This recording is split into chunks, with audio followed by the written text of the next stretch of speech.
really easy junk ball and just clobber it. Slow, and then boom, explode and come in and volley. And that's staying on beat before you can riff and go crazy like boom, boom, boom, boom, boom, boom, boom, boom, boom, boom, boom, pow.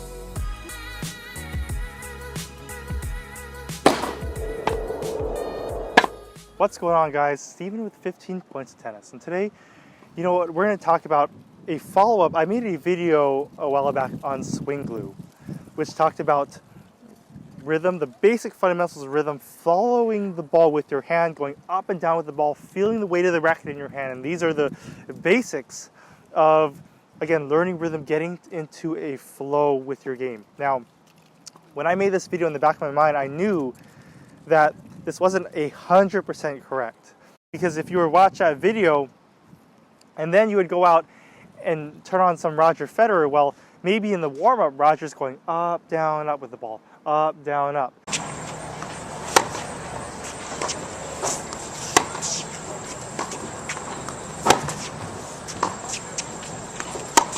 But once Roger got his body moving, he was doing all kinds of magic and stuff, whereas his hand clearly wasn't following the ball. So you're like, well, Steven, aren't these principles wrong? Well, not quite, because every truth is only but a half truth, because, again, to understand reality, there's a confluence of variables underneath. So today we're going to talk about playing off rhythm, right, and how that could actually tremendously benefit your game. So before we get into the nitty-gritty, I want to establish a few basic premises, okay? Now, for you, it's important to understand the difference between offense and defense. So let's say you go to a basketball game, and you know the home team is on defense, or defending.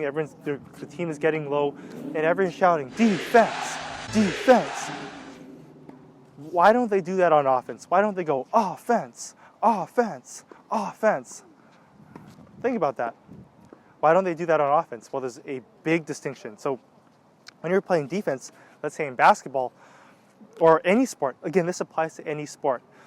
Defense is constant. It's predictable. It's pressure that's going on all the time. You're applying pressure on the offense with your defense all the time, right? Like the other basketball team can be passing it around the horn, cutting, kicking, trying to find an open man to score, dunk, or layup, shoot.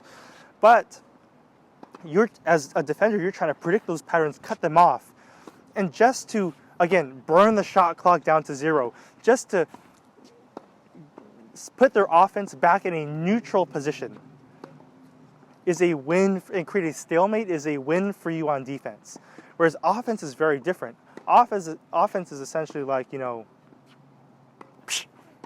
you don't know when it's going to happen. It just happens. That's why we don't go offense, because it's completely spontaneous and it's unpredictable.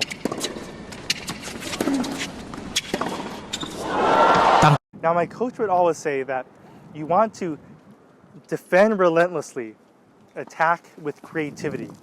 And what does that mean? Okay, so like we talked about on defense, you know, who are the best defenders in today's game in tennis? Djokovic, he's relentless. Murray, they're relentless. Nadal, you put him in that category. And these guys can attack with creativity also, but they're natural inborn defenders. They are super highly disciplined. Now, on the flip side, the best offensive players are the most creative. Think who comes to mind? Roger Federer. He's never hitting the same shot twice. He's got so much variety, angles. He's finding new ways to attack and hurt his opponent every single time. He's always changing it up. And to get back to this basketball analogy, Steph Curry, especially if you're in the Bay Area, you could argue he's one of the most creative players in the game. Just the way he weaves and gets open, right? His hesitation moves. He's a nightmare to guard day in, day out. Those high dribbles, it keeps it alive. Oh, you got to be kidding me. The step back got Morris. He didn't think he was going to even shoot it. If you look at Steph Curry or Roger Federer, neither of these guys are the strongest guys. Okay, but their offense is the most lethal because they're creative. So we're going to show you how you can use this to your advantage. So through this drill, we're going to teach you how to play off rhythm, but it's not a tennis drill because I actually did Taekwondo when I was really young. And so if you can get this drill about striking on and off rhythm, okay, you're going to start to see it everywhere in tennis. Okay, so we had this drill where we had one person on offense punching like this, and in Taekwondo we had one person on defense holding the pads, basically blocking the punches and trying to pull the pads away. So the person on offense would go jab, jab, reverse, jab, jab, reverse. And defense would go jab, jab, reverse, jab, jab, reverse, and pull the pads away. And for the person on defense going jab, jab, reverse, they could pull the pads away easy, no problem. Now the next step of the drill was for the person on offense punching to mix up the tempo of just the reverse. So it would be jab, jab, reverse, jab, jab, reverse. You see how that works? So the person on with holding the pads would go jab, jab. Oh, it got hit. You see that? Just mixing up the tempo of one of the punches threw them off tremendously. And so that's the difference between playing on rhythm, jab, jab, reverse, versus breaking the rhythm. So when I go reverse, I'm breaking the natural rhythm. But it opens up tremendous amount of opportunities, and that's just with the reverse. What if I went jab, jab, reverse? You see that? And there are infinite amount of combinations. When you add more punches, I mean, you can see even why, like, I don't know anything about boxing per se, but that's why you can get so creative just within a few things. There's so many permutations and combinations. So what we want to prevent is you getting read like a book. Alright, and once you master the basics, the fundamentals, then you can start adding subtlety and mystery to your offense. So let's get back to Roger Federer, right? Sometimes he's on rhythm, sometimes, again, he's in rhythm like jab, jab, reverse, right? And he'll just execute beautifully, hit a winner. But a lot of times he breaks the rhythm. A lot of times he'll go jab, jab, reverse, right? And just move a little faster. Or jab, jab, reverse. This is why his offense, right, is unparalleled, because he knows how to go on rhythm and off rhythm, and again, and feel his opponent out. Now, there are two ways. Basically, I can't execute at the level of Roger Federer, but I want to cover just the basics, okay, of the two types of short balls. And I'm saying short ball and mid ball because these are the balls that, you and I are most likely going to play offense of. I know Federer can play offense off step backs and offense off balls out wide, but for most of us, if we're slicing defensively like this, we don't have a whole lot of offensive options. So we're going to stick to the mid ball and short ball. So the first type of short ball is the most basic, right? Let's say I get you off the court here, boom, I angle you off the court. The next ball I just want to take as early as possible. We just tell students, take the ball early, because if I'm beating you from point A to point B, I just want to crunch the amount of time you have to recover, right? And just see it early, take it early, and redirect it. Okay, that's the first type of short ball, right? You want to speed the pace up. This is as simple as taking time away. You're using your small steps, your hop steps, your transition footwork. Oftentimes, obviously, once you get your opponent off the court and their momentum's going the other way, easy as pie. Now on this point after the serve, I'm going to take a couple nifty little steps to shave off half a second right there, and he's going to be late getting to the ball. Now Federer's cat quick, much quicker than me obviously, but when you're playing him, you just look up and he's there, putting the ball away. And servant volley is just another form of attack that squeezes the opponent for time. Now against someone who has great defense like Djokovic, look how ungodly early Federer takes the ball. Now, he doesn't have to take it that early, but he's pushing to take the ball on the rise. Same thing here, on the rise, almost on a short hop. Now before we go any further with this lesson, I forgot to mention this in the on-court section, because not only with these short balls, with all the others, we're breaking rhythm. And on these, for instance, Roger has to speed his swing up, so therefore he's not technically following the ball with his hand, going up and down with the ball, etc. Okay, so whether he decides to play on or off rhythm, speed or slow down the tempo, etc. of his swing, all that matters is the energy is culminating at impact, he's taking the ball in his strike zone and his contact point is correct, so that the timing is good, no matter what he does to change the rhythm. Like these short balls, he has to speed it up, and again, feeling the racket in his hand, so he swings, in timing with the ball and hits it square and solid. You see Federer do that all the time. The second type of short ball is the one where you slow the pace down. Where, let's say I angled you up the court with a backhand, boom, I got you off the court reaching, but you hit a good float defensive slice. And even though I come in the court, you've recovered already. And on this one, I want to hold, free, and then at the last second, then rip. And I make an entire video on this, and so check out the freeze tactic video. So here's the other example of the type of short ball, or any shot for that matter, where your hand does not follow the ball. You see me holding my hand still until the last second it whips through.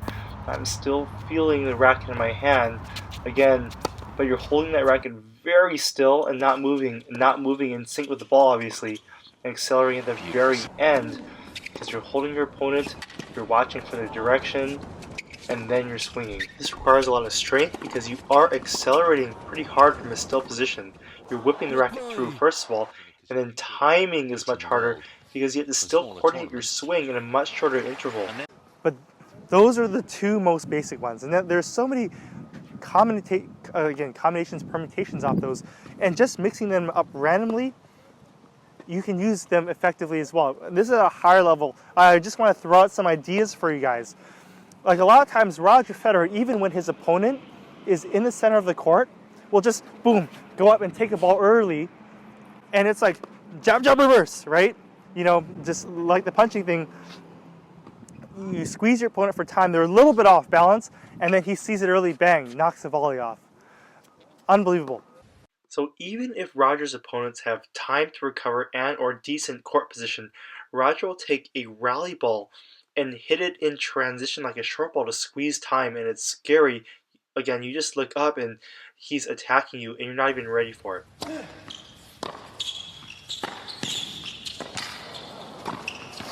What he's doing and just try and do it as well as he did against Novak and the other players so far. And then also Roger Federer will, a lot of times, him, and I see other players do it, even will have his opponent off the court, and typically you want to just squeeze them for time, right? Going from point A to point B. But a lot of times he'll still hold his shot, and let's say I'm the person on defense recovering, I'm out wide, and instead of just automatically recovering to the middle, boom, just him holding a shot, he questions me recovering to the middle. So Roger Federer will hold, boom, and then rip to the open court, boom, right, just like that. Now watch very carefully, okay? So after the serve, Federer's going to hit a short ball, and he's going to hold just long enough, because Djokovic is off the court, but he's going to hold just long enough so Djokovic can't start sprinting. He has to wait for Federer. He can't guess.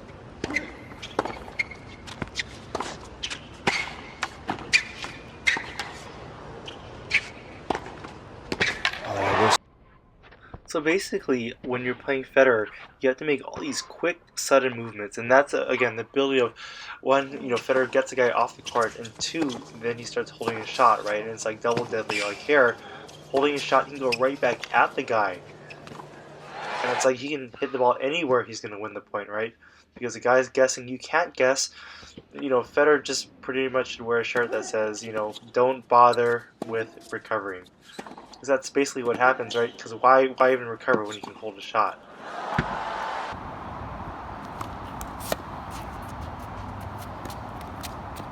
Even throw out more ideas.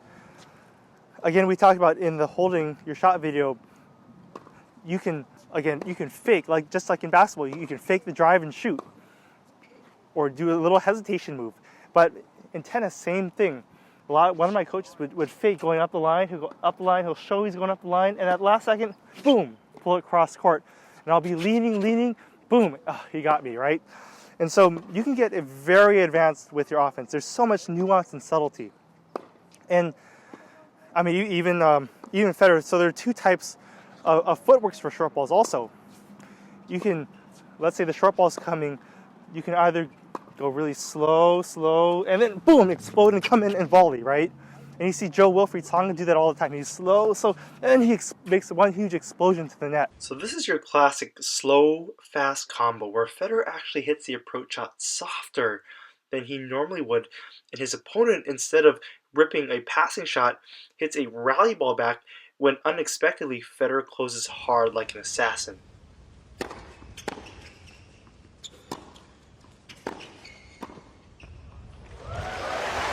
And again, that slow movement kind of puts your opponent in a little bit of a trance, and then it hits you hard, right? So that change in relative speed. Or you can get up to the ball really fast, show power, boom, drop shot. Pay attention to Koric's court positioning after Federer shows some intensity and quickness with his feet. Coric is fooled. And the underlying principle is this. If you've ever seen Karate Kid, right, there's a scene where you can call it the snake charmer lady or what have you, but she's going like this and tilting her head left and right, and the cobra is tilting back and forth.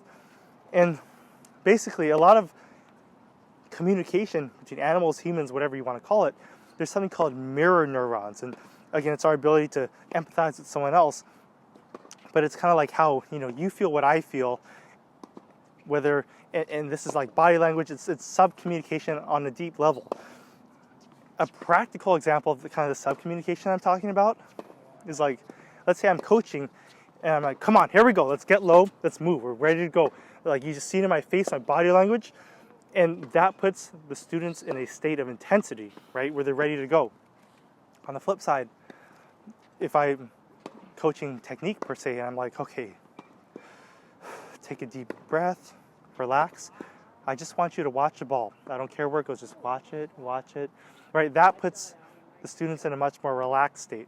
Okay, maybe not. Maybe I'm not super relaxed right now, so it didn't work. But you get what I'm saying, right? You can, again, tap into the power of your body to help, you know what I'm saying? It's like, you call it mind control, or, mirroring, your opponent mirroring you. But I'm just saying, don't hyper focus on this, but just be aware that it exists and there are concepts you can use. Now, that's pretty advanced stuff.